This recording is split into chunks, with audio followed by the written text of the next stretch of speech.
ओम सरल और धारा प्रवाह हिंदी में जाबाल उपनिषद प्रस्तुतकर्ता स्वयं प्रकाश शर्मा। उपनिषद का आरंभ हम प्रार्थना से करते हैं।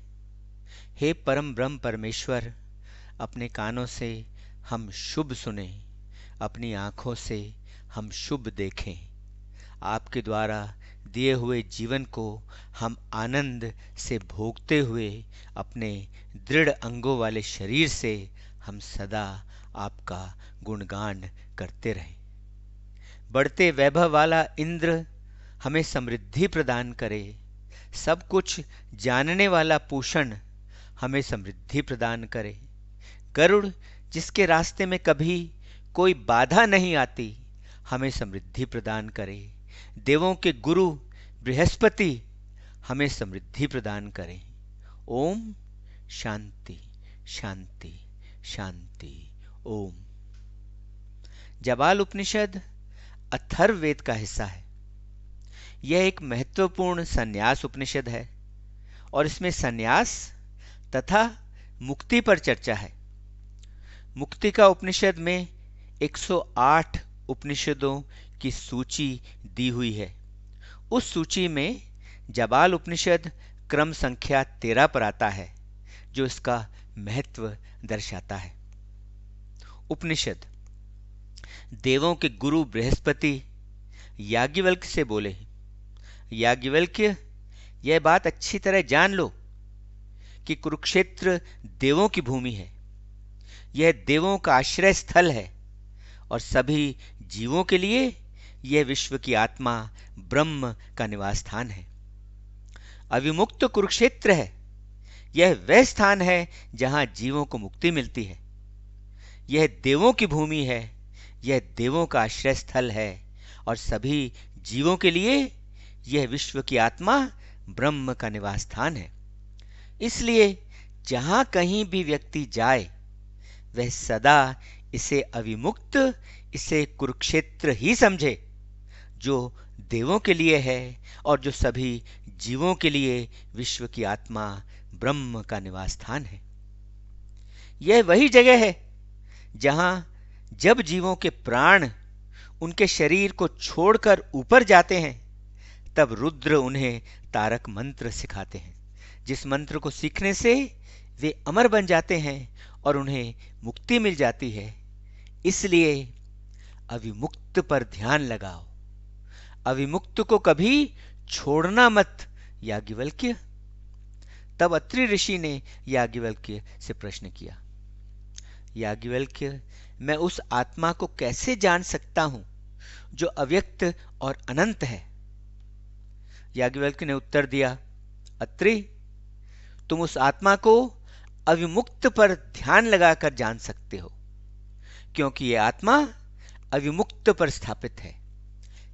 यह आत्मा अविमुक्त पर टिकी हुई है। और यह अविमुक्त किस पर स्थापित है? वह किस पर टिका हुआ है? अविमुक्त वर्णा और नासी के बीच में स्थापित है। वह इन दोनों के बीच में टिका हुआ है। और ये वर्णा और नासी, ये क्या है? वर्णा वो है जो इंद्रियों द्वारा की गई गलतियों को, जो इंद्रियों द्वारा की गई त्रुटियों को दूर करता है, इसलिए इसे वर्णा कहते हैं। और नासी वो है जो उन्हीं इंद्रियों द्वारा किए गए दुष्कर्मों को, जो उन्हीं इंद्रियों द्वारा किए गए पापों को नष्ट करती है, इसलिए वह नासी कहलाती है। वर्णा और नासी का निवास स्थान कहाँ है? वर्णा और नासी का निवास स्थान भौहों और नाक के मिलने का स्थान है। यह स्थान देवों के लोक के और देवों के लोक से भी परे के लोक के मिलने का स्थान है। यह वही मिलने का स्थान है जिसे ब्रह्म को जानने वाले संध्या के रूप में उपासना करते हैं। इसलिए अविमुक्त पर ध्यान लगाना चाहिए और इसलिए उसी पर ध्यान लगाओ। वह जो इसे जान लेता है, उसे वह ज्ञान प्राप्त हो जाता है जिससे वह मुक्ति के लिए योग्य बन जाता है। एक बार पवित्र ज्ञान के विद्यार्थियों ने याज्ञवल्क्य से पूछा, भगवान, क्या केवल कुछ मंत्र या नामों के जाप करने से अमर जीवन प्राप्त किया जा सकता है? याज्ञवल्क्य ने उत्तर दिया, हां, शतरुद्रिया के जाप से व्यक्ति को अमर जीवन मिल सकता है। शतरुद्रिया परम ब्रह्म के 100 नाम हैं और शतरुद्रिया पर ध्यान लगाने से व्यक्ति को अमर जीवन मिल सकता है। एक बार विदेह नरेश जनक याज्ञवल्क्य के पास गए और उनसे यह आग्रह किया, भगवान, मुझे सन्यास के बारे में शिक्षा दो। याज्ञवल्क्य ने उत्तर देते हुए कहा, राजन, आमतौर पर व्यक्ति के जीवन के 4 आश्रम या दौर होते हैं। सबसे पहला आश्रम है विद्यार्थी का जीवन। विद्यार्थी का जीवन पूरा करने पर व्यक्ति गृहस्थ आश्रम में प्रवेश करता है। वह गृहस्थ के जीवन में प्रवेश करता है। गृहस्थ आश्रम पूरा करने के बाद व्यक्ति वानप्रस्थ आश्रम में प्रवेश करता है और वानप्रस्थ आश्रम पूरा करने पर व्यक्ति संन्यास आश्रम में प्रवेश करता है, जहां वह साधु का जीवन बिताता है, जहां वह एक सन्यासी का जीवन बिताता है। ये जीवन के 4 आश्रम है, जिनमें संन्यास आश्रम अंतिम पड़ाव है। लेकिन यदि व्यक्ति के जीवन में उचित अवसर आता है तो वह किसी भी आश्रम में दौर से सीधे संन्यास ले सकता है। विश्राम विद्यार्थी के जीवन से, गृहस्थ के जीवन से या फिर वानप्रस्थ के जीवन से वह इनमें से किसी में से भी सीधा संन्यास ले सकता है। यह सब वह सब के बावजूद कर सकता है कि उसने धर्म आदेशों का पालन किया है या नहीं किया है, उसने निर्धारित कर्म कांड व रीतियां की हैं या नहीं की हैं, वह विद्यार्थी है या नहीं है, और उसने वैदिक शिक्षा की यज्ञ की क्रियाएं की हैं या नहीं की हैं। वह संन्यास लेने के लिए तब इन सब पर निर्भर नहीं होता। जब भी उसके भीतर संन्यास की भावना जागृत हो जाए, उसे तभी तुरंत संसार को त्याग देना चाहिए और सन्यासी या साधु का जीवन व्यतीत करना चाहिए। कुछ लोग यह करने से पहले प्रजापात्य यज्ञ करते हैं, जिसके देव ब्रह्मा हैं, लेकिन उन्हें इस यज्ञ करने की कोई आवश्यकता नहीं है। व्यक्ति को इसके लिए केवल अग्नि यज्ञ करना चाहिए, क्योंकि अग्नि ही प्राण है। उसे यह यज्ञ ऐसे करना चाहिए, वह अग्नि को या तो जीवन का रूप दे या फिर वह अग्नि को उसके प्रारंभिक स्रोत प्राण या जीवन में विलीन कर दे, जिसके बाद उसे त्रय धात्वीय यज्ञ करना चाहिए, जहां वह इन 3 धातुओं को, जो सत्व, रजस और तमस के प्रतीक है, जहां वह उन्हें जलाकर भस्म करके नष्ट कर देता है। वह इस अग्नि के गंध को सूंघकर श्वास अंदर ले ले और यह मंत्र कहे, हे अग्नि, यह प्राण जो तुम्हारे जन्म का स्रोत है और जिससे निकलकर तुम प्रकाशमान हुए हो, इस प्राण को जानकर तुम जीवन में ऊपर चढ़ जाते हो और मेरे आध्यात्मिक धन को बढ़ाते हो।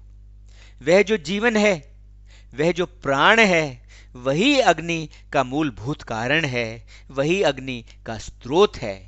हे अग्नि, तुम अपने ही स्रोत का रूप लेते हो, जो प्राण है, जो जीवन है। तुम प्राण का रूप लेते हो। उसके लिए जिसने अग्नि का यज्ञ नहीं किया है, लेकिन जिसने किसी घर से अग्नि ली है, वह भी इस अग्नि के गंध को वैसे ही सूंघकर श्वास अंदर ले ले, जैसे कि पहले कहा गया है। और यदि वह किसी भी घर से अग्नि प्राप्त न कर सके, तो वह अपना यज्ञ जल में करे, क्योंकि जल सभी देवों का प्रतिनिधि है, वह सभी देवों का प्रतीक है।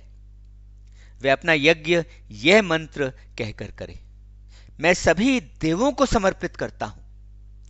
तब यज्ञ का बचा हुआ यज्ञ शेष वह घी के साथ खाए और यह यज्ञ शेष उसके सभी रोगों का उपचार कर देता है। उसे अक्षर ओम का जाप करना चाहिए। ओम तो सभी वेदों का सार है और उनकी आत्मा है, और यह व्यक्ति को मुक्ति की ओर ले जाता है। यही ब्रह्म है जो विश्व की आत्मा है, यही है जिस पर ध्यान लगाना चाहिए। ऐसा ही है जैसा आपने कहा, आदरणीय जनक ने स्वीकारा। तब अत्रि ने याज्ञवल्क्य से पूछा, याज्ञवल्क्य, जो व्यक्ति यज्ञोपवीत नहीं पहनता उसे ब्राह्मण कैसे माना जाए? याज्ञवल्क्य ने उत्तर दिया, ऐसे व्यक्ति के लिए उसका यज्ञोपवीत यह है कि वह आहुति से अपने आप को शुद्ध करता है और जल की घूंट पीता है। सन्यासी बनने की यह विधि है। जो व्यक्ति इस जगत से थक हार जाता है लेकिन वह अभी सन्यासी बनने के योग्य नहीं है, उसके लिए ये विकल्प या ये मार्ग बताए हैं। या तो वह रणभूमि में वीर की मृत्यु चुन ले, वह रणभूमि में वीर गति को प्राप्त करे, या वह मरण तक उपवास कर ले, या वह जल में छलांग लगाकर जल समाधि ले ले, या वह अपने आप को अग्नि में जलाकर भस्म कर दे, या फिर वह अंतिम यात्रा पर निकल पड़े, जहां जब तक चलता जाए जब तक उसकी मृत्यु ना हो जाए। तब वह घूमने वाला सन्यासी जिसने भगवा वस्त्र धारण किए हुए हैं, जिसने मुंडन किया हुआ है, जिसका कोई अधिपत्य या सामान नहीं है, जो शुद्ध है, जो किसी का भी शत्रु नहीं है, जो भिक्षा पर ही जीवित है, ऐसा व्यक्ति ब्रह्म की स्थिति प्राप्त करता है। यदि वह रोगग्रस्त है तो वह मन से और वाणी से संन्यास ले, लेकिन जो व्यक्ति स्वस्थ है उसे ऐसा करने की अनुमति नहीं है। जो व्यक्ति ऐसे संन्यास लेता है वह ब्रह्म को जानने वाला बन जाता है, ऐसा आदरणीय याज्ञवल्क्य ने बताया। संवर्तक, आरुणि, श्वेतकेतु, दुर्वासा, ऋभु, निधाग, जदभरत, दत्तात्रेय, रैवतक तथा कई और ऋषिगण, ये सब के सब परम हंस हैं, ये सब के सब परम आत्माएं हैं, ये सब के सब अव्यक्त प्रकृति के हैं और इनकी जीवन शैली औरों से अलग है। औरों को लगता है कि इनका आचरण पागलों जैसा है, जबकि वे किसी तरह से भी पागल नहीं है। वे त्रिदंडे को भी त्याग देते हैं जो आम साधु लोग उठाए रखते हैं और जो इस बात का प्रतीक है कि उन्होंने अपने विचारों पर, अपने बोले हुए शब्दों पर तथा अपने कर्मों पर, उन्होंने इन तीनों पर नियंत्रण पा लिया है।